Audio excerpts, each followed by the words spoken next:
Hi മക്കളെ, എല്ലാവർക്കും സുഖം തന്നെയല്ലടാ. ഇന്നലെ ആയിരുന്നു നിങ്ങളുടെ 10ാം ക്ലാസ്സിൻ്റെ റിസൾട്ട് വന്നിട്ടുള്ളത്. ഗംഭീരമായ റിസൾട്ട് തന്നെയാണ് നിങ്ങളെല്ലാവർക്കും ലഭിച്ചിട്ടുള്ളത് എന്നെനിക്ക് ഉറപ്പാണ്. കാരണം അത്രയും മികച്ച റിസൾട്ടിൻ്റെ ഫോട്ടോസും മെസ്സേജുകളും കോളുകളും ഇൻസ്റ്റയിലുള്ള മെൻഷൻസും എല്ലാം വന്നുകൊണ്ടിരിക്കുമായിരുന്നു ഇന്നലെ. സോ നിങ്ങളുടെ പാരൻസ് എത്രത്തോളം തന്നെ ഹാപ്പിയാണോ അതേപോലെ തന്നെയാണ് സൈലത്തിലെ ഓരോ ടീച്ചേഴ്സും നിങ്ങളുടെ റിസൾട്ടിൽ സന്തോഷിക്കുന്നത്. റിസൾട്ട് ലഭിച്ച എല്ലാ മക്കളുടെയും ആദ്യത്തെ സംശയമാണ്, സാറേ +1 +2 ഞാൻ സയൻസ് എടുക്കുവാണെങ്കിൽ എനിക്ക് 10ാം ക്ലാസ്സിൽ എത്ര A+ വേണം? അതെല്ലാവരുടെയും മനസ്സിലൂടെ ഒരു തവണയെങ്കിലും പോയിട്ടുള്ളൊരു സംശയമായിരിക്കും.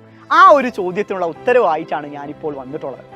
സോ മക്കളെ, ആ ഉത്തരത്തിലോട്ട് കടക്കുന്നതിന് മുമ്പ് കുറച്ച് കാര്യങ്ങൾ എനിക്ക് ഒപ്പള്ളി നിങ്ങളോട് പറയാനുണ്ട്. ഒന്നാമത്തെ കാര്യം, ഇപ്പോൾ +1 +2 സയൻസ് ഞാൻ എടുക്കുന്നു എന്നുള്ള നിങ്ങളുടെ തീരുമാനം, ഇപ്പോൾ സയൻസിന് പകരം ഹ്യൂമാനിറ്റീസോ കൊമേഴ്സോ ഏത് വിഷയങ്ങളാണെങ്കിലും 10ന് ശേഷം ഞാൻ ഓപ്റ്റ് ചെയ്യുന്നു എന്ന് നിങ്ങൾ തീരുമാനിക്കേണ്ടത് ഒരിക്കലും നിങ്ങളുടെ പാരൻസിന് നിർബന്ധപ്രകാരമാകരുത്. അതുപോലെ തന്നെ നിങ്ങളുടെ റിലേറ്റീവ്സിന് നിർബന്ധപ്രകാരമാകരുത്. തൊട്ടയൽപക്കത്തെ ചേട്ടൻ്റെയോ ചേച്ചിയുടെയോ നിർബന്ധപ്രകാരമാവരുത്.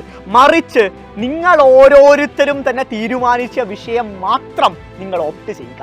നിങ്ങൾക്ക് എന്താണോ താല്പര്യം, നിങ്ങളുടെ ഫ്യൂച്ചർ ഏത് തരത്തിലാവണമെന്ന് നിങ്ങൾ എന്താണോ ആഗ്രഹിക്കുന്നത് അതിനനുസരിച്ച വിഷയം മാത്രം നിങ്ങൾ ഓപ്റ്റ് ചെയ്യുക. മറിച്ച് മറ്റൊരാളുടെ നിർബന്ധപ്രകാരം ഒരിക്കലും ഒരു പെർട്ടിക്കുലർ സബ്ജക്റ്റ്, അത് ഏതുമാവട്ടെ, സയൻസ് ആവട്ടെ, കൊമേഴ്സ് ആവട്ടെ, ഹ്യൂമാനിറ്റീസ് ആവട്ടെ, നിങ്ങൾ ഓപ്റ്റ് ചെയ്യരുത്. അതാണ് എനിക്ക് ആദ്യം തന്നെ പറയാനുള്ളത്.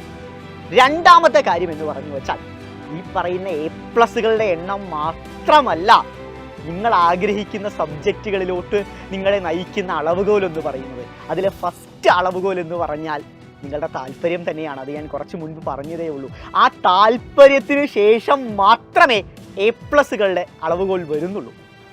അതിന് പുറമെ വേറെ കുറച്ച് കാര്യങ്ങൾ കൂടി എനിക്ക് എടുത്തു പറയാനുണ്ട്. അതായത്, നിങ്ങൾ ആഗ്രഹിക്കുന്ന വിഷയം നിങ്ങൾക്കൊരു സ്കൂളിൽ ലഭിക്കണമെങ്കിൽ അവിടെ കുറച്ച് പ്രാധാന്യം നൽകേണ്ട, അല്ലെ പ്രാധാന്യം നിങ്ങൾക്ക് ലഭിക്കുന്ന കുറച്ച് ഫാക്ടേഴ്സ് ഉണ്ട്. അതിൽ ഒന്നാമത്തെ ഫാക്ടർ എന്ന് പറഞ്ഞു വെച്ചാൽ, നിങ്ങൾക്ക് ഗ്രേസ് മാർക്കൊക്കെ കിട്ടിയിട്ടുണ്ടാവില്ല. എല്ലാവർക്കും അറിയാം, പല മക്കൾക്കും ഗ്രേസ് മാർക്ക് അവാർഡ് ചെയ്യപ്പെട്ടിട്ടുണ്ട്. അതിന് നിങ്ങൾ കുറച്ച് പെർട്ടിക്കുലർ കാര്യങ്ങൾ അഡീഷൻ ടു ദ ക്ലാസ് നിങ്ങൾക്ക് ഉള്ളത് കൊണ്ടായിരിക്കും. ഉദാഹരണം പറയുവാണെങ്കിൽ red cross, scout, guides, SPC തുടങ്ങിയ അഡീഷണൽ കുറച്ച് പ്രോഗ്രാംസിലൊക്കെ നിങ്ങൾ പങ്കെടുത്തത് കൊണ്ട് നിങ്ങൾക്ക് ഗ്രേസ് മാർക്ക് കിട്ടിയിട്ടുണ്ടാവും. ഇതുപോലുള്ള പ്രോഗ്രാംസിലുള്ള പാർട്ടിസിപ്പേഷൻ +1 +2 അഡ്മിഷനെ കൂടി സ്വാധീനിക്കുന്ന വലിയൊരു ഫാക്ടറാണ്. അതുപോലെ തന്നെ കുറേ ക്ലബ്ബുകളുണ്ടാവും, maths club, social club, science club, അതൊക്കെ ഇതിൽ കൺസിഡർ ചെയ്യപ്പെടുന്ന ഫാക്ടേഴ്സ് തന്നെയാണ്. അതുപോലെ തന്നെ രണ്ടാമത്തെ കാര്യം എന്ന് പറഞ്ഞു വെച്ചാൽ, ഇപ്പോൾ ഹയർ സെക്കൻഡറി നിങ്ങൾ പഠിക്കാൻ ആഗ്രഹിക്കുന്നത് ഇപ്പോൾ നിങ്ങൾ ഹൈസ്കൂൾ പഠിച്ച അതേ സ്കൂളിൽ തന്നെയാണെങ്കിൽ നിങ്ങൾക്കായിരിക്കും ഫസ്റ്റ് കൺസിഡറേഷൻ ലഭിക്കുക, നിങ്ങൾക്കായിരിക്കും ഫസ്റ്റ് പ്രയോറിറ്റി ലഭിക്കുക. അതായത്, മറ്റൊരു സ്കൂളിൽ 10ാം ക്ലാസ് പഠിച്ച് നിങ്ങളുടെ സ്കൂളിൽ +1 +2 പഠിക്കാൻ വരുന്ന കുട്ടിയേക്കാളും അതേ സ്കൂളിൽ 10ാം ക്ലാസ് വരെ പഠിച്ച കുട്ടിക്ക് തന്നെ ആയിരിക്കും പ്രയോറിറ്റി ലഭിക്കുക. അതുപോലെ തന്നെ മൂന്നാമത്തെ ഒരു ഫാക്ടർ എന്ന് പറഞ്ഞു വെച്ചാൽ, നിങ്ങളുടെ പഞ്ചായത്തിലുള്ള സ്കൂളുകളാണെങ്കിൽ അതിൽ ഫസ്റ്റ് പ്രയോറിറ്റി അതേ പഞ്ചായത്തിൽ തന്നെ താമസിക്കുന്ന കുട്ടികൾക്കായിരിക്കും ലഭിക്കുക. സോ ഇതൊക്കെ ഏറ്റവും കോമൺ ആയിട്ട് വരുന്ന പ്രയോറിറ്റി കാര്യങ്ങളാണ്.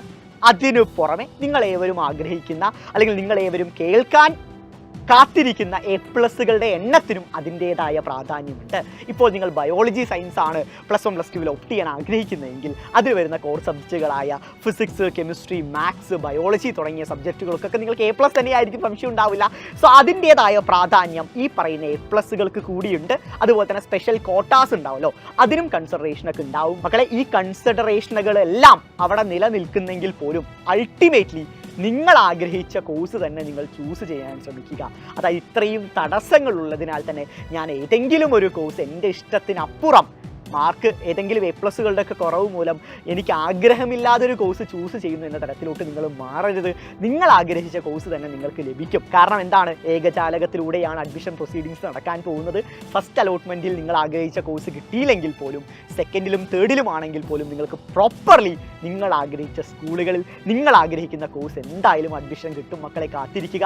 സോ അതിലൊന്നും നിങ്ങൾ ഇപ്പോൾ ടെൻഷൻ അടിക്കരുത്. അലോട്ട്മെൻറ്റിനെ സംബന്ധിച്ച് എല്ലാ ഡീറ്റെയിൽഡ് കണ്ടന്റുകളും എല്ലാ അപ്ഡേറ്റ്സും നമ്മുടെ ഈ ചാനലിൽ വരുന്നതായിരിക്കും. എല്ലാവരും ചാനൽ സബ്സ്ക്രൈബ് ചെയ്യാൻ മറന്നു പോരുത്. എല്ലാവരും തീർച്ചയായും ചാനൽ സബ്സ്ക്രൈബ് ചെയ്യുക. അതുപോലെ തന്നെ ഒരു കാര്യം എനിക്ക് എടുത്തു പറയാനുള്ള കാര്യം അലോട്ട്മെൻറ്റിനെ സംബന്ധിച്ചാണ്. എന്തായാലും നിങ്ങൾ ആ ഒരു പ്രക്രിയയിലോട്ട് കടക്കാൻ പോവുകയാണ്. ഇപ്പോൾ നിങ്ങൾ ബയോളജി സയൻസ് ആണ് എടുക്കാൻ ഉദ്ദേശിക്കുന്നത് വിചാരിക്കുക. ഞാൻ ബയോളജി സയൻസ് എടുക്കാൻ ആഗ്രഹിക്കുന്ന 10ാം ക്ലാസ് വിദ്യാർത്ഥിയാണെങ്കിൽ ഞാൻ പ്രയോറിറ്റൈസ് ചെയ്ത് കൊടുക്കുന്ന സ്കൂളുകളുണ്ടല്ലോ മക്കളെ, അതിലൊരിക്കലും ഇപ്പം നിങ്ങൾ ഏറ്റവും പ്രധാനപ്പെട്ട ഒരു സ്കൂൾ, നിങ്ങൾ ആഗ്രഹിക്കുന്ന സ്കൂളുകളിൽ ബയോളജി സയൻസ് കൊടുത്തു. അതിൻ്റെ കൂടെ തന്നെ ചുമ്മാ ഒരു ഹ്യൂമാനിറ്റീസോ കൊമേഴ്സോ നിങ്ങൾ കൊടുക്കണ്ട. അത് അങ്ങനെ തെറ്റ് ചെയ്ത പല മക്കളും എൻ്റെ അറിവിലുണ്ട്. അതുകൊണ്ടാണ് ഞാൻ പറയുന്നത്, നിങ്ങൾ ബയോളജി സയൻസ് ആണ് ഓപ്റ്റ് ചെയ്യാൻ ഉദ്ദേശിച്ചതെങ്കിൽ എല്ലാ സ്കൂളുകളിലും ബയോളജി സയൻസ് തന്നെ കൊടുക്കുക. അല്ലാതെ അതിനിടയിലൂടെ കൊമേഴ്സും ഹ്യൂമാനിറ്റീസും കൊടുക്കരുത് മക്കളെ. അത് അത്രയും ഞാൻ ഡീറ്റെയിൽ ആയിട്ട് പറയാൻ കാരണം പലരും എൻ്റെ അറിവിൽ തന്നെ പല മക്കളും അങ്ങനെ ഒരു തെറ്റ് ചെയ്തിട്ട് അവർക്ക് ഇഷ്ടമല്ലാത്ത കോഴ്സ് കറൻ്റ് പഠിച്ചുകൊണ്ടിരിക്കുന്നുണ്ട്. സോ ആ തെറ്റ് നിങ്ങൾ ആവർത്തിക്കരുത്. നിങ്ങൾ ഇഷ്ടപ്പെടുന്ന സ്കൂളുകളിൽ നിങ്ങൾ ഇഷ്ടപ്പെടുന്ന കോഴ്സ് മാത്രം നിങ്ങൾ അലോട്ട്മെൻറ്റിൽ കൊടുക്കണം മക്കളെ. സോ ഇതുപോലുള്ള ഡീറ്റെയിൽഡായ നിങ്ങളുടെ അലോട്ട്മെൻറ്റിനെ സംബന്ധിച്ചും നിങ്ങളുടെ അഡ്മിഷനെ സംബന്ധിച്ചുള്ള വിശദമായ വീഡിയോസ് എല്ലാം നിങ്ങളെ കാത്തിരിപ്പുണ്ട്. എന്തായാലും ഈ വീഡിയോ യൂസ്ഫുൾ ആയി വിചാരിക്കുന്നു മക്കളെ. കാണാം.